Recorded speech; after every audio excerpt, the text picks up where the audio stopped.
नमस्कार दोस्तों, आज एक बहुत ही महत्वपूर्ण मुद्दे को लेकर आप सबके सामने आया हूँ और ये मुद्दा है ग्रेटर नोएडा की गौर सिटी इंटीग्रेटेड टाउनशिप, जो कि plot GH01 sector 4 greater Noida west Gautam Buddh Nagar में स्थित है।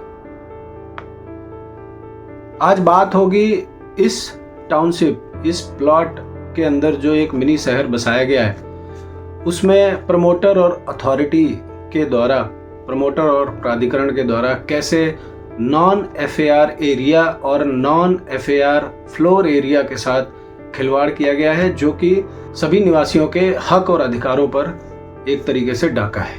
तो ये कहानी शुरू होती है 6 मार्च 2026 को ग्रेटर नोएडा औद्योगिक विकास प्राधिकरण द्वारा एक पत्र जारी होता है या एक नोटिस जारी होती है, जो कि 6th Avenue apartment owners association के अधिकृत सदस्य श्री रंजीत सिंह जी की 19 फरवरी 2026 को जो शिकायत भेजी गई थी कि इस टाउनशिप, इस प्लॉट GH01 के भीतर अतिक्रमण किए जाने का आरोप लगाया गया है।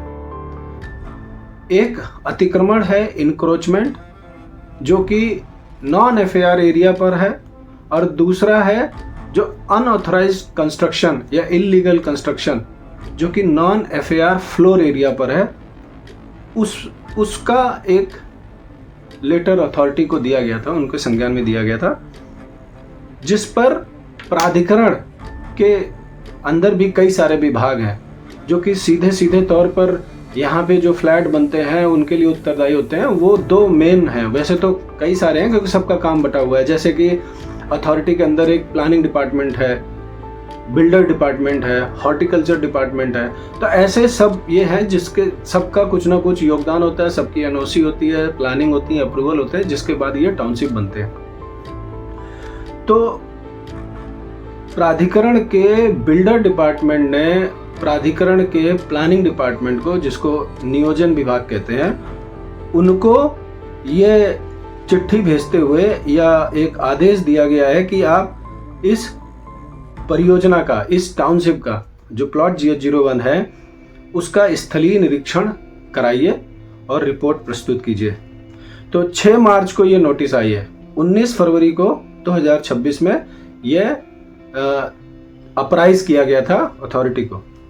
तो दोस्तों, ये सबसे पहले समझने की बात है कि ये सिर्फ और सिर्फ एक सोसाइटी का मामला नहीं है, ठीक है। अब इसको थोड़ा सा बेसिक्स की ओर ले जाते हैं, जिसमें हम समझेंगे कि ये टाउनशिप क्या है, और थोड़ा सा टाइम लूँगा, मैंने इसमें नोट्स बनाया तो बीच बीच में रेफर कर रहा हूँ कि टाउनशिप क्या है, नॉन FAR एरिया क्या है, नॉन FAR फ्लोर एरिया क्या है, और FAR एरिया क्या है।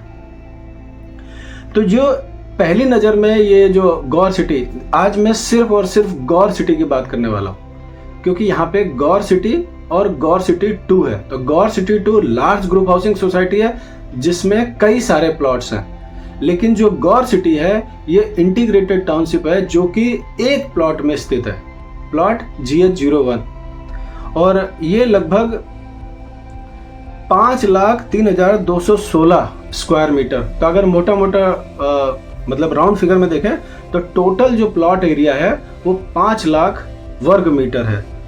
तो 5 लाख वर्ग मीटर यानी कि लगभग 124 एकड़ है, क्योंकि 1 एकड़ में राउंड फिगर में 4,000 स्क्वायर मीटर, वैसे तो 4,046.86 स्क्वायर मीटर होते हैं, लेकिन राउंड फिगर में तो 1 एकड़ में 4,000 स्क्वायर मीटर होते हैं। तो ये जो 5,03,216 स्क्वायर मीटर है, तो ये मोटा ये जो प्लॉट है GH01 वो लगभग 124 एकड़ का है। तो इस 124 एकड़ में ये जो प्लॉट बसा हुआ है, ये दिखने में आपको एक सोसाइटी लगती है, पर ये असल में एक इंटीग्रेटेड टाउनशिप है। यानी एक बड़े प्लॉट GH01 में एक छोटा सा शहर बसा दिया गया है, मिनी सिटी। और यहाँ सिर्फ इमारतें नहीं है, यहाँ पूरी प्लानिंग होती है, रूल्स होते हैं, और उन्हीं रूल्स के बीच में प्रमोटर द्वारा खेल किया गया है, जिसकी हम परत दर परत खोलने का प्रयास करेंगे। लेकिन ये अपने आप में पूरा एग्जॉस्टिव नहीं है, क्योंकि ये जो अभी तक संज्ञान में आया है सिर्फ उस पर है, और जैसा कि अथॉरिटी के जो रिप्रेजेंटेटिव होंगे प्लानिंग डिपार्टमेंट से, वो खुद ही स्थलीय परीक्षण करेंगे। तो यहाँ इस वीडियो का मकसद सिर्फ और सिर्फ जागरूकता के लिए है, क्योंकि ये हम सबके हक और अधिकारों से सीधा सीधा जुड़ा हुआ मामला है और हम सबकी इसमें गाढ़ी कमाई लगी हुई है। जब हम एक फ्लैट खरीदते हैं तो सिर्फ वो फ्लैट की कॉस्ट नहीं होती है, उसमें कॉमन एरिया होता है, उसमें नॉन एफएआर एरिया होता है, जो कि सभी का साझा उसमें हक और अधिकार होता है।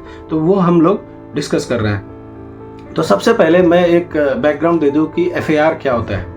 ठीक है, तो एफएआर बेसिकली ये होता है कि जिसमें फ्लोर एरिया रेशियो, जिसमें प्राधिकरण आपको ये मंजूरी देता है कि उस प्लॉट में आप कितनी जगह में कंस्ट्रक्शन कर सकते हैं। ठीक है, उसका प्राइस होता है।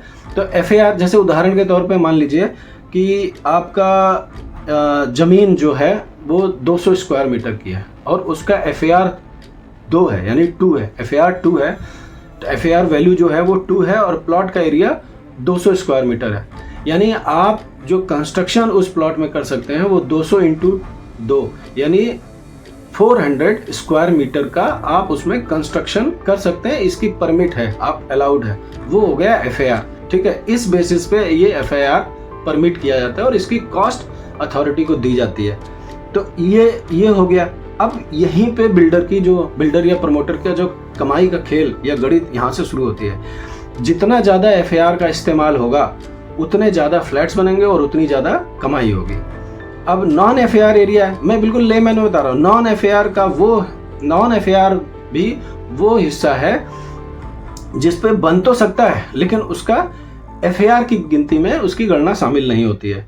लेकिन यहाँ एक बहुत बड़ा फर्क है। जो नॉन एफएआर है वो 2 तरीके का होता है, एक नॉन एफएआर एरिया, दूसरा नॉन एफएआर फ्लोर एरिया।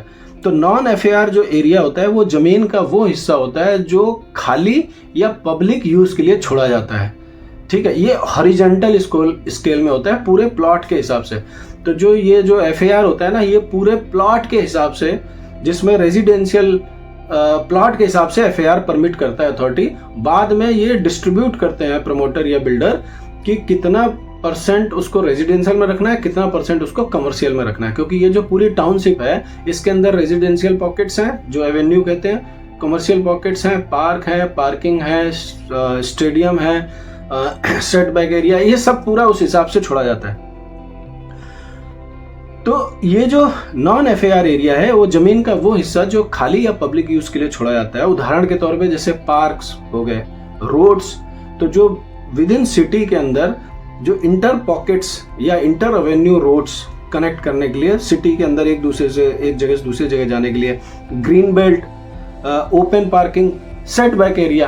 तो सेट बैक एरिया क्या होता है? सेट बैक जो एक बिल्डिंग खड़ी करी जाती है तो उस बिल्डिंग के चारों तरफ जो स्पेस छोड़ा जाता है वो सेट बैक एरिया होता है। वो इसलिए छोड़ा जाता है क्योंकि बहुत सारे जैसे वेंटिलेशन हो गया, फायर टेंडर मूवमेंट के लिए जो पूरे मानक तक तय है, यानी कि लगभग 20 फीट या 6 मीटर का around the tower open space छोड़ना ही छोड़ना है, अवरोध मुक्त, जिससे कोई फायर टेंडर मूवमेंट या कोई आपातकालिक स्थिति में वो यूज किया जा सके। और यही वो जमीन होती है और जो कि टाउनशिप के लिए लोगों का एक तरीके से हक है और ये एक सबकी इसमें मतलब हिस्सेदारी होती है। ये वही जगह होती है जहाँ बच्चे खेलते हैं, लोग टहलते हैं, वॉक करते हैं, चलते हैं और एक तरीके से कह सकते हैं कि पूरी टाउनशिप को सांस लेने की जो जगह होती है यही जगह होती है नॉन एफएआर एरिया। दूसरा होता है नॉन एफएआर फ्लोर एरिया, यानी जो बिल्डिंग के अंदर बना हुआ वो हिस्सा जो एफएआर में काउंट नहीं होता।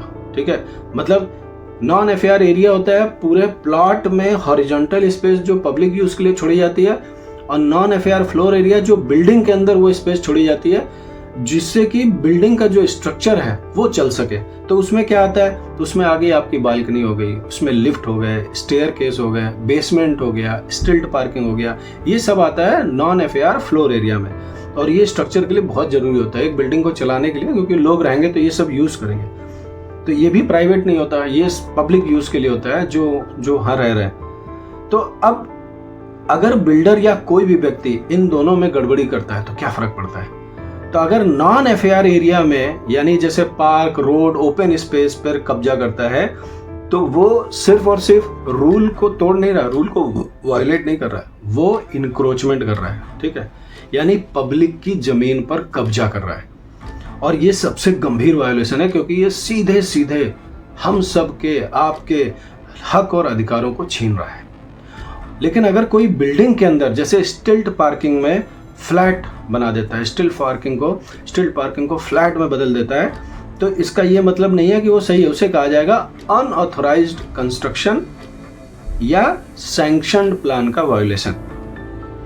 तो अब जो अपना अप्रूव्ड प्लान होता है, अप्रूव्ड लेआउट प्लान, जो कि अथॉरिटी देती है, और लैंड लीज डीड एग्रीमेंट, तो उसमें ये सब चीज़ें बनाई जाती हैं। स्ट्रीट पार्किंग बनाई जाती है पार्किंग के लिए, और वो इसलिए भी रखी जाती है ताकि गाड़ियों के लिए जगह रह सके। आज आप देख रहे हो कि पूरे टाउनशिप में हर एक पॉकेट के अंदर गेस्ट पार्किंग को लेकर बहुत समस्या है, और हर उस जगह पे पार्किंग बना दी गई है जो कि ग्रीन बेल्ट या ग्रीन एरिया के दायरे में आता है, या सेट बैक एरिया में इंक्रोचमेंट है, क्योंकि 20 feet 6 metre round the tower खाली जगह होनी चाहिए, वो सब पार्किंग है। वो सब समस्या ही इसीलिए हुई है क्योंकि स्टिल्ट पार्किंग का यूज बदल कर फ्लैट में कन्वर्ट कर दिया गया है, जो कि क्या है, ये अनऑथराइज्ड कंस्ट्रक्शन है, या रूल्स का क्लियर कट वायोलेशन है, सैंक्शन रूल का। तो अप्रूव्ड प्लान में ये सब चीजें बनाई जाती हैं, और ये स्टिल्ट पार्किंग इसलिए होती है, फायर सेफ्टी बनी रहे, वेंटिलेशन बना रहे, और उसको बदल गया तो ये तीनों चीजें टूट गई। और सबसे बड़ी चीज कि स्टिल्ट पार्किंग भी कोई प्राइवेट प्रॉपर्टी नहीं है। स्टिल्ट पार्किंग में जो फ्लैट बने हैं वो तो अनप्रिंसिपल्ड कंस्ट्रक्शन, अनऑथराइज कंस्ट्रक्शन है, और स्टिल्ट पार्किंग कोई प्राइवेट प्रॉपर्टी नहीं है। यह भी एक साझा कॉमन एरिया है, और उसको बदलना और नियम तोड़ना मतलब रेजिडेंट्स के फिर हक और अधिकारों पर हमला है। तो गौर सिटी एक इंटीग्रेटेड टाउनशिप है, ये एक प्लॉट है, और इसके अंदर बाकायदा अप्रूव्ड लेआउट प्लान है, अप्रूव्ड मैप है, लैंड लीज डीड एग्रीमेंट के तहत अप्रूव्ड लेआउट प्लान है, सब कुछ नियम के दायरे की, सब कुछ साफ साफ लिखा हुआ है कि कहाँ बिल्डिंग बनेगी, कहाँ पार्क रहेगा, कहाँ रोड बनेगा, क्या बनेगा, ये उस जगह पे है नहीं है, ये सब कुछ उसमें है। तो अगर चीजें वो उस हिसाब से नहीं है और ग्राउंड रियलिटी प्लान से अलग है, तो इसका मतलब खिलवाड़ हो गया सोसाइटी के साथ, लोगों के ट्रस्ट के साथ, लोगों की गाढ़ी कमाई के साथ खिलवाड़ हो गया। अब एफआईआर वो है, मतलब शॉर्ट लाइन में एफआईआर वो है जो नियम के तहत बनेगा, जितनी लिमिट तय करी गई है उतने में ही बनेगा। और अगर नॉन एफआईआर वो है जो छोड़ा जाता है, और नॉन एफआईआर में अगर कोई कब्जा करता है उसको इंक्रोचमेंट कहते हैं, और नॉन एफआईआर फ्लोर एरिया का गलत इस्तेमाल होता है वो इल्लीगल कंस्ट्रक्शन होता है। यही मोटा मोटा एक फर्क है। तो अब टाउनशिप में अब देखिए सवाल ये होता है कि बन तो गया है सब कुछ, निवासियों के उसके लिए बना है, लेकिन क्या वो सही जगह पर बना है, और क्या जो बनना था वही बना है, यही सब इंपॉर्टेंट है। इसी को हम ये देखेंगे विस्तार से। तो ये जैसा कि मैंने बोला कि ये हम अगर इन पर कब्जा होता है, इन पे इंक्रोचमेंट होता है या इलीगल कंस्ट्रक्शन होता है, तो ये हमारे हक और अधिकारों पर सीधा सीधा हमला है, और शहर के प्लान का पूरा डिस्टर्बेंस है। ये प्लॉट जो है ये मिनी शहर है, और उस सिस्टम का भी मामला है जिस पर हम विश्वास करते हैं। उसमें सिस्टम में अथॉरिटी भी आ जाता है, तो बगैर अथॉरिटी के परमिशन के तो ये सब हो नहीं सकता भाई। प्रशासन की दृष्टि से जो अथॉरिटी है वो उसकी मर्जी से तो यहाँ पत्ता भी नहीं हिल सकता, और ऐसा तो नहीं है चोरी छुपे कंस्ट्रक्शन हुआ है, सब दिन दहाड़े हो रहा है, दिन के उजाले में हो रहा है, तो और उनके ही अप्रूवल से हो रहा है। तो भाई कहाँ खिलवाड़ किया गया, कौन से अधिकारी ने ये किया है, या उन्हें पता ही नहीं कि हाँ इतनी बड़ी सोसाइटी 124 एकड़ में बन गई, क्या नियम के तहत बनी है कि नहीं, जिसका ओसी दिया था उसी का है नहीं। कितनी सारी एसोसिएशन बना दी गई, हर पॉकेट में एक अलग अलग एसोसिएशन है, जबकि 15% टाउनशिप मेंटेनेंस दे रहा है। अभी हम इस पे भी बात करेंगे कि वो 15% टाउनशिप मेंटेनेंस किस हिस्से का दिया जा रहा है, क्या उसकी ओसी मिल गई है, वो पूरे टाउनशिप का कितना % हिस्सा है। तो अब ये जितने भी निर्माण कार्य हुए हैं वो स्वीकृत मानकों के अनुरूप हैं या नहीं है, और यदि नहीं है तो इसकी जवाबदेही किसकी है। अब सभी की निगाहें इस पर टिकी है कि जो अथॉरिटी की तरफ से निरीक्षण प्लानिंग डिपार्टमेंट करने वाला है वो किस दिशा की तरफ जाएगा और उसकी सच्चाई सामने आ भी पाएगी या ये भी अन्य प्रशासनिक प्रक्रियाओं की जटिलताओं में दबकर रह जाएगा, ये हम सब लोग देखेंगे। तो आज जो इस वीडियो में है कुछ कुछ बिंदु मैं सामने रखने वाला हूँ, जिसमें ये दिखाने की कोशिश होगी कि जो हमको लगता है कि ये इंक्रोचमेंट है और प्लान के हिसाब से नहीं बना है, या प्लान अलग है कागज पर और ज़मीनी स्तर पर हकीकत अलग है। तो लेकिन ये अपने आप में पूरा एग्जॉस्टिव वीडियो नहीं है, ठीक है। और डिटेलिंग तो अथॉरिटी करना है, हमारा मकसद है सिर्फ और सिर्फ जागरूकता फैलाना, अवेयरनेस फैलाना। मैं किसी पे आरोप नहीं लगा रहा, और अगर फैक्चुअली कहीं कोई गलती होती है तो कृपया बताएं, अगले वीडियो में इसको करेक्ट कर लिया जाएगा। तो अब नॉन एफआईआर है, इसको हम समझते हैं, ठीक है। तो पूरा प्लॉट जैसा कि मैंने अभी बताया कि ये GH01 है, ये 5,13,216 स्क्वायर मीटर है, राउंड फिगर में 5 लाख स्क्वायर मीटर है। तो जो एफआईआर एरिया है, जिसका मतलब लिमिट दी गई है कंस्ट्रक्शन बनाने की, वो अथॉरिटी द्वारा इस प्लॉट के सिर्फ और सिर्फ 65% एरिया का ही एफआईआर है, यानी कि जो रिमेनिंग 35% एरिया है इस पूरे प्लॉट का, जो कि 1,76,125 स्क्वायर मीटर होता है, ठीक है, वो नॉन एफआईआर एरिया है। 35% एरिया नॉन एफआईआर है, यानी ओपन एरिया है। तो नॉन एफआईआर एरिया और नॉन एफआईआर फ्लोर एरिया वो मैंने अभी डिस्क्राइब किया हुआ है। तो यानी 35% इनको वो ओपन स्पेस छोड़ना ही छोड़ना है, 35% एरिया छोड़ना ही छोड़ना है। तो सबसे पहले जो प्रमोटर ने इसमें बनाया है, अब देखिए यहाँ पे अगर आप देख रहे हैं तो जो टाउनशिप के अंदर 7-8 रिहायशी पॉकेट्स हैं, ठीक है। GC1 जिसको फर्स्ट एवेन्यू कहते हैं, GC2 park Avenue, GC3 north Galaxy, GC4 fourth Avenue, GC5, GC6/1, GC6/2 जो कि साया है, और GC7। तो ये 8 रिहायशी पॉकेट है। 8 रिहायशी पॉकेट में जो GC6/2, GC2, GC3 जो अन्य बिल्डर ने बनाए हैं, Saya, Zion, park avenue, north galaxy, और जो प्रमोटर उनमें जो अन्य बिल्डर ने बनाए हैं उनमें तो स्टिल्ट पार्किंग है ग्राउंड फ्लोर पे, यानी वो नियम के अनुरूप बने हैं। लेकिन जो प्रमोटर यानी God Sons Hitech Infrastructure Private Limited, जो उन्होंने बनाए हैं वो नियम के अनुरूप नहीं है। वो नियम के अनुरूप मैं स्टिल्ट पार्किंग के रिगार्डिंग कह रहा हूं। तो वहां पे स्टिल्ट पार्किंग नहीं है, वहां ग्राउंड फ्लोर में फ्लैट बनाए गए। अब सोचिए, एक टावर में करीब 8 इन्होंने फ्लैट बना दिए स्टिल्ट पार्किंग में। अब एक टावर के नीचे कम से कम 25 से 30 गाड़ियां खड़ी हो सकती थी अगर स्टिल्ट पार्किंग होती।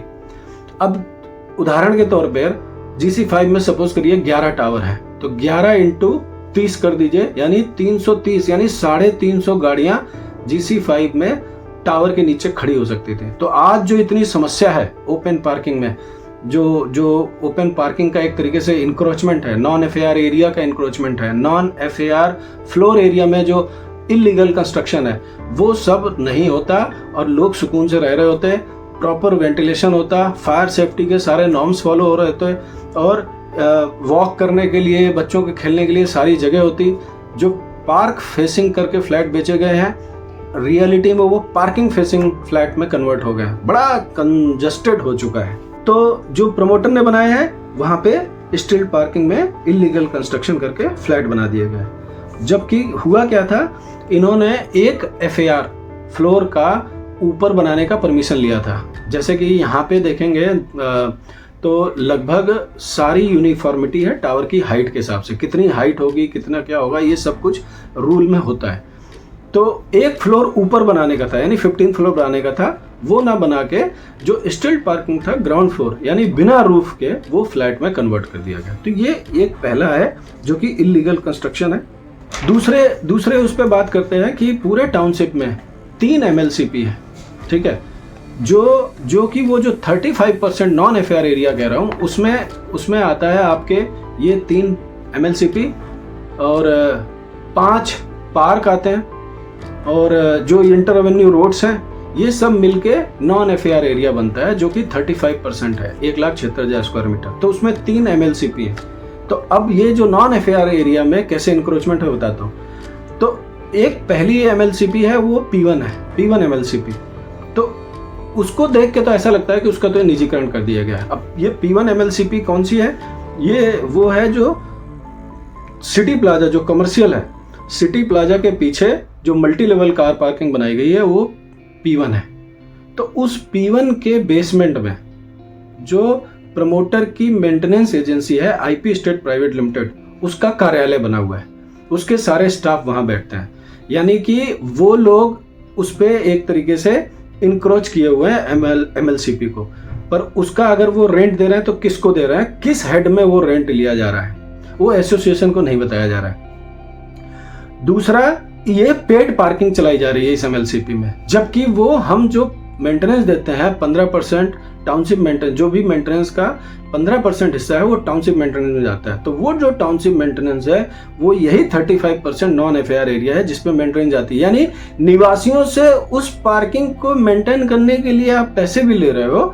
दूसरा, वही निवासी अगर वहां गाड़ी खड़ी करते हैं क्योंकि कहीं आपने गेस्ट पार्किंग दी नहीं है, तो वहां आप उससे वो रेंट भी ले रहे हैं। वहां बाकायदा पार्क प्लस का वो लगा हुआ है, ठीक है, उसमें चार्ज है 1 घंटे का इतना, 2 घंटे का इतना। और जो उनके लिए ऑथराइज कर दिया गया, जो सिटी प्लाजा में शॉप्स हैं उनके लिए बेसमेंट में कार पार्किंग को फ्री किया गया है। तो सबके लिए फ्री है, होना चाहिए, क्योंकि हम तो टाउनशिप मेंटेनेंस दे रहे हैं। दूसरी हम बात करते हैं P2 MLCP की, वो तो और भी हैरान करने वाला है। P2 MLCP जो कि 3300 स्क्वायर मीटर की, यानी 3300 स्क्वायर मीटर की P2 है, जिसका पूरे टाउनशिप में प्रथम दृष्टया देखने से पता ही नहीं चलता है कि वो P2 कहाँ है, उसकी स्पष्ट लोकेशन कहाँ है। यह भी नहीं पता चलता कि वास्तव में वो टाउनशिप में है भी या नहीं। अगर किसी को पता चलता है तो बताएं। यानी 3300 स्क्वायर मीटर, 3300 स्क्वायर मीटर की जगह में जो P2 MLCP बननी थी, अगर वो बन जाती तो कितनी समस्या जो पार्किंग की हो रही वो नहीं होती। तो वो नहीं है, P2 नहीं है।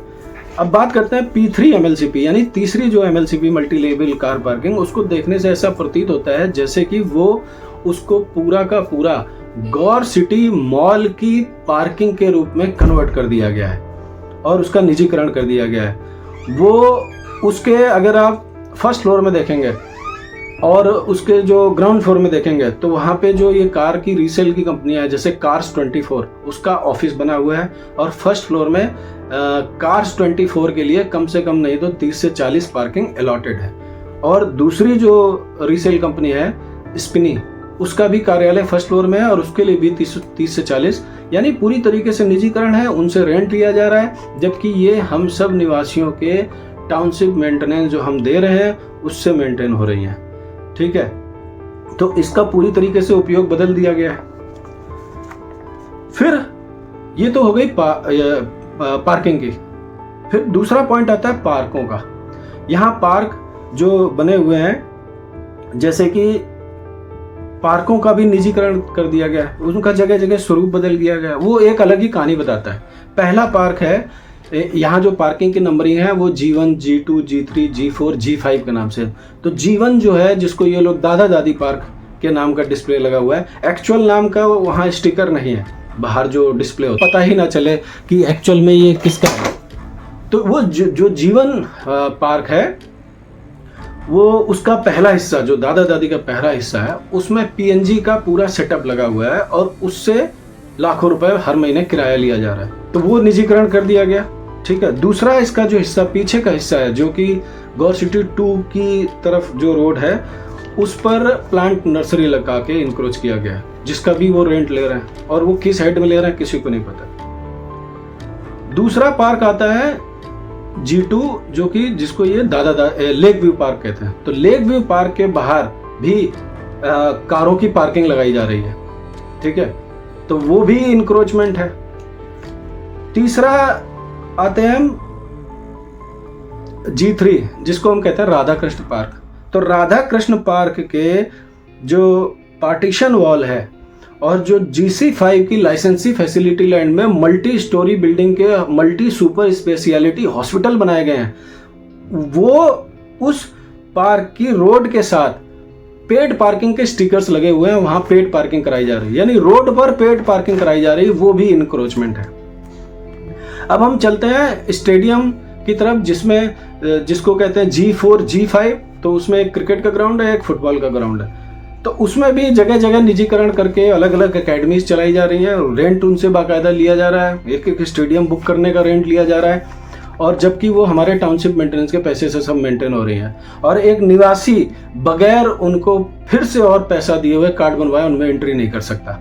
ठीक है, वहाँ की भी जो पार्क है G5, वहाँ की G5 की जगह का भी इंक्रोच करके होटल बना दिया गया है, और वो ग्रीन बेल्ट पे भी है, वो भी इंक्रोचमेंट है। दूसरा, वो जो स्टेडियम की जो बाउंड्री के साथ साथ पार्टीशन वॉल के साथ साथ हम GC7 की तरफ जाते हैं तो बहुत सारी वहाँ पे कॉमर्शियल शॉप्स बना दी गई हैं। ठीक है, जिसका वो रेंट ले रहे हैं, जबकि वो हमारे ओपन एरिया का इंक्रोचमेंट है, जो 35% नॉन FAR एरिया है उसका इंक्रोचमेंट है।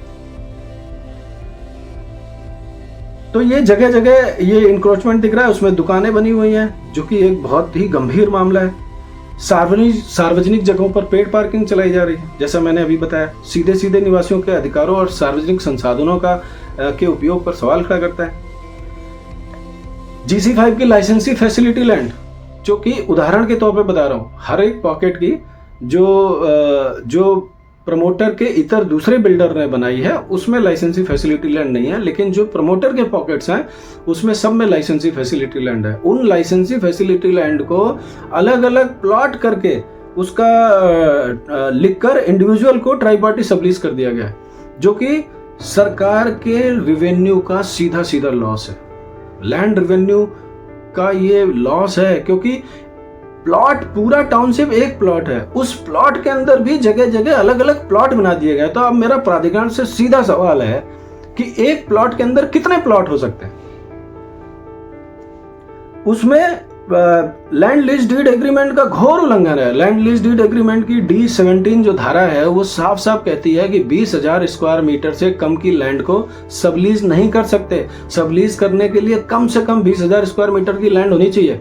और इसका सीधा उदाहरण है जो पार्क एवेन्यू यानी GC2 और जो गैलेक्सी GC3, वो सीधा सीधा 20,000 स्क्वायर मीटर है।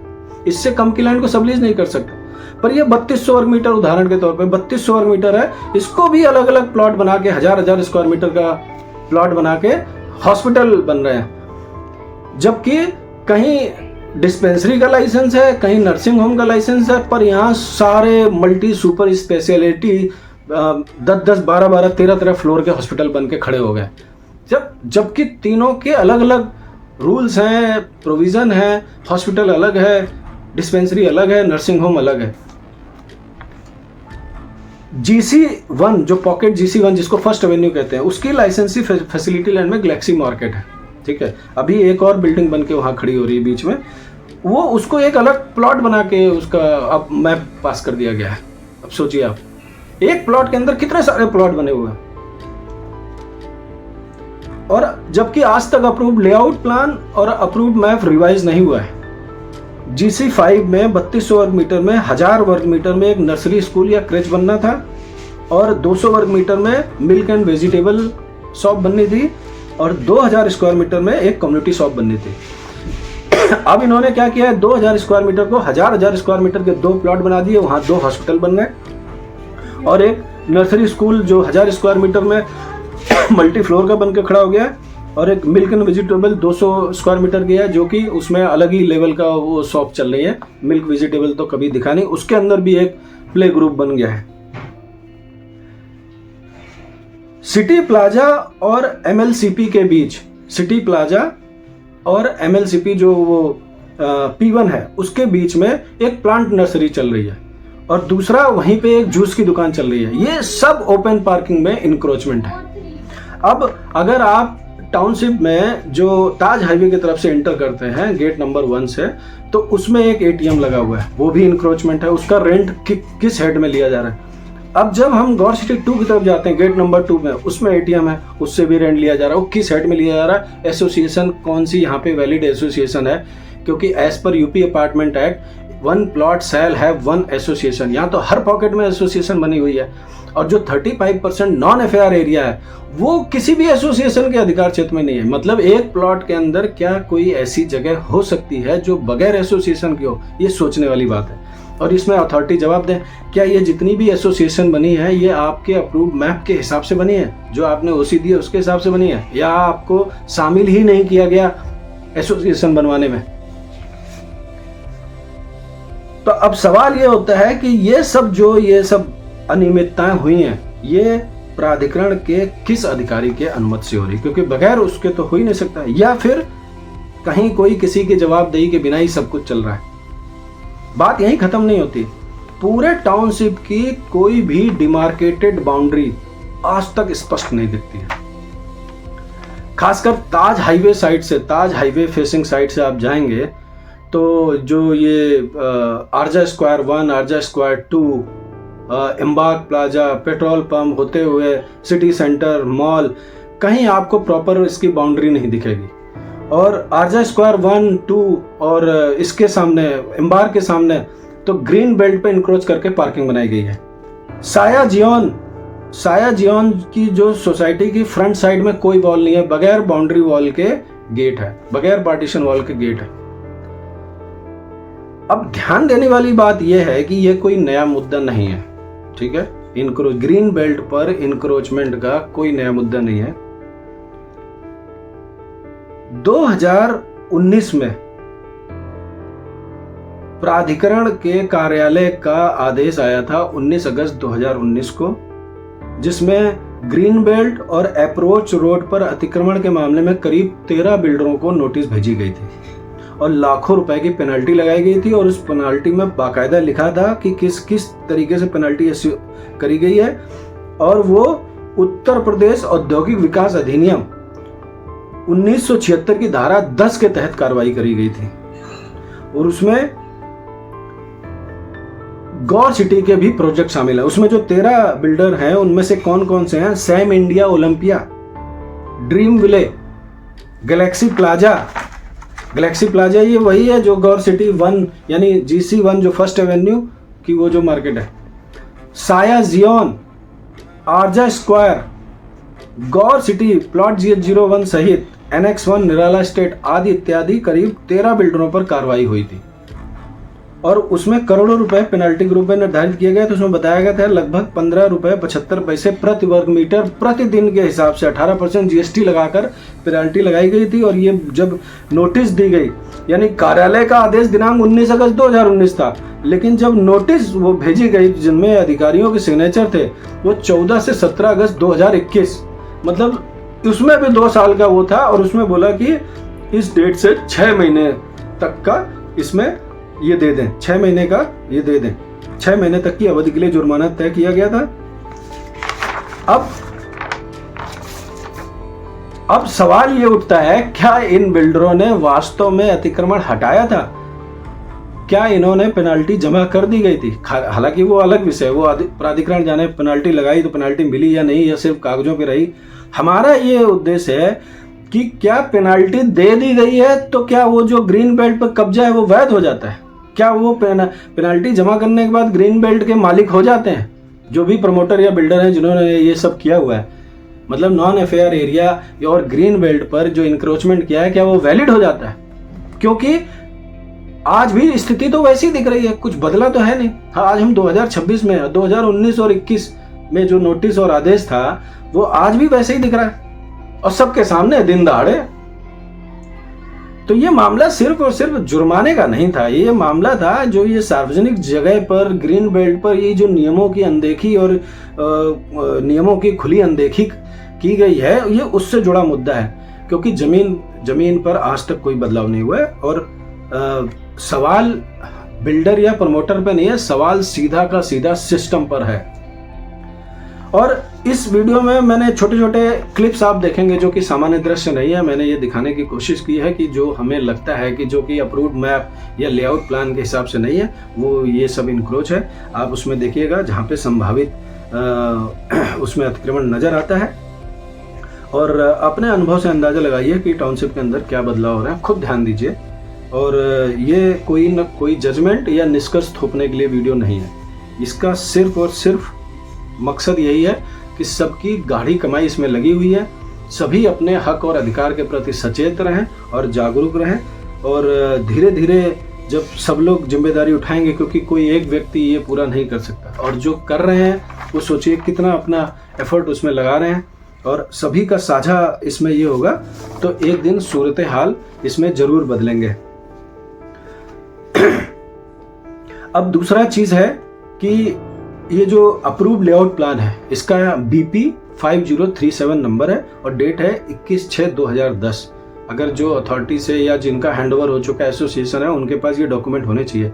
तो अप्रूव लेआउट प्लान पूरे प्लॉट का वो 21/6/2010 है, और जो लैंड लीज डीड एग्रीमेंट है वो 5/5/2010 यानी 5 मई 2010 की है। तो पूरा एरिया प्लॉट का बता ही दिया है, 5 लाख वर्ग मीटर के आसपास है, 5,03,216, और इसका जो ओपन एरिया है वो 35% है, जो कि 1,76,125 स्क्वायर मीटर है। और इसमें जो अब देखिए यहाँ पे इस पूरे प्लॉट में 2 पुलिस चौकी बनने का भी प्रपोजल है इस टाउनशिप में, जो as per layout plan 200 square metre की 2 पुलिस चौकी है, जो कि आज तक नहीं दिखती है, बनी नहीं है। तो मेरा सुझाव ये है कि यहाँ पे 400 स्क्वायर मीटर की 1 पुलिस चौकी बना दी जाए, ताकि इतनी बड़ी जो रिहायश है उसमें लॉ एंड ऑर्डर मेंटेन रह सके। तो ये मेरा सुझाव है, सजेशन है। दूसरा, यहाँ पे 2 कम्युनिटी सेंटर बनने हैं, क्योंकि जब इतनी बड़ी सोसाइटी बनाई जाती है तो लोग, जैसे कोई फंक्शन करना है, शादी ब्याह करना है, या कोई किसी का बर्थडे पार्टी, मुंडन पार्टी, ये सब जब होता है उसके लिए जगह नहीं है। तो उसके लिए लेआउट प्लान में ऑलरेडी प्रपोज्ड है, सब कुछ नियम बने हुए हैं। जरूरत है वो नियम प्रॉपर फॉलो हो, इसके लिए निवासियों को जागरूक रहना पड़ेगा, अथॉरिटी को सूचित करना पड़ेगा कि एज पर नहीं है। तो 4000 स्क्वायर मीटर का 4000 स्क्वायर मीटर का एक कम्युनिटी सेंटर है, जो कि GC4 पॉकेट GC4 यानी 4th एवेन्यू की लाइसेंसी फैसिलिटी लैंड, अभी आप देखे होंगे वो जगह खाली पड़ी हुई है, वो कम्युनिटी सेंटर की है। तो वो 4000 वो बनना था। दूसरा 4000 स्क्वायर मीटर का एक और कम्युनिटी सेंटर बनना है, वो कि पॉकेट GC7 जो कि लाइसेंसी फैसिलिटी लैंड, उसकी 20,000 स्क्वायर मीटर है, उसमें एक कम्युनिटी सेंटर बनना है। और GC4 की 7000 स्क्वायर मीटर के आसपास है, उसमें 4000 स्क्वायर मीटर पे कम्युनिटी सेंटर बनना है। अगर ये बन जाएंगे तो सोचो कितना आराम हो जाएगा। जो मैंने बोला ना, ये सिर्फ एक प्लॉट या सोसाइटी नहीं है, ये पूरा एक मिनी शहर है और इसमें सब कुछ प्रपोज्ड है। तो यानी 4000 स्क्वायर मीटर ये अभी तक बना नहीं है, दूसरा 4000 स्क्वायर मीटर बना नहीं, यानी 8000 स्क्वायर मीटर ये हो गया, 400 स्क्वायर मीटर पुलिस चौकी ये हो गया, 3300 स्क्वायर मीटर जो P2 MLCP था वो नहीं बनी, वो जगह हो गई। और तो यानी ये जगह अभी भी खाली पड़ी हुई है। तो 12 से 15,000 स्क्वायर मीटर अभी भी जगह खाली पड़ी हुई है, आज तक बनी नहीं है। लेकिन हम डे 1 से टाउनशिप मेंटेनेंस दे रहे हैं। हम टाउनशिप मेंटेनेंस जो बना बनाया है उसको मेंटेन करने के लिए दे रहे हैं, ना कि कंस्ट्रक्शन करने के लिए दे रहे हैं। और आज तक 35% जो ओपन एरिया है, नॉन FAR एरिया है, जिसकी हम टाउनशिप मेंटेनेंस देते हैं, उसकी OC प्राधिकरण से नहीं मिली है। और बगैर OC के प्रमोटर या बिल्डर टाउनशिप मेंटेनेंस नहीं ले सकते, उस जगह का नहीं ले सकते जिसकी OC नहीं मिली है। GC5 में हॉस्पिटल का मैप पास कर दिया गया, हॉस्पिटल है ही नहीं, GC5 के अप्रूव्ड मैप के हिसाब से हॉस्पिटल नहीं है। और पॉकेट GC1 की गैलेक्सी मार्केट को अलग प्लॉट बनाकर मैप पास कर दिया गया। तो लैंड यूज चेंज करके उसका नेचर बदल कर प्लॉट को कन्वर्ट करते हुए मैप पास कर दिया गया। और ये मैप कहाँ से पास हो रहा है? अथॉरिटी से पास हो रहा है।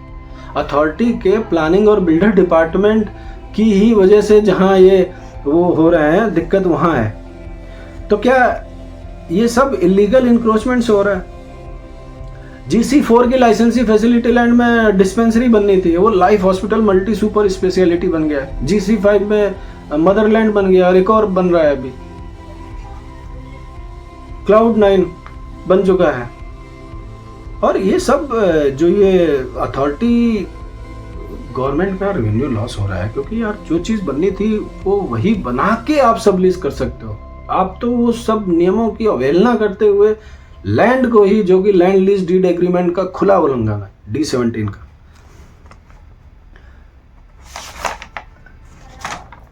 तो दोस्तों, आशा करता हूं कि ये काफ़ी जानकारी से भरा रहा होगा, वीडियो भी काफ़ी लंबा हो गया। फिर किसी दिन किसी और मुद्दे पर मिलते हैं। नमस्कार।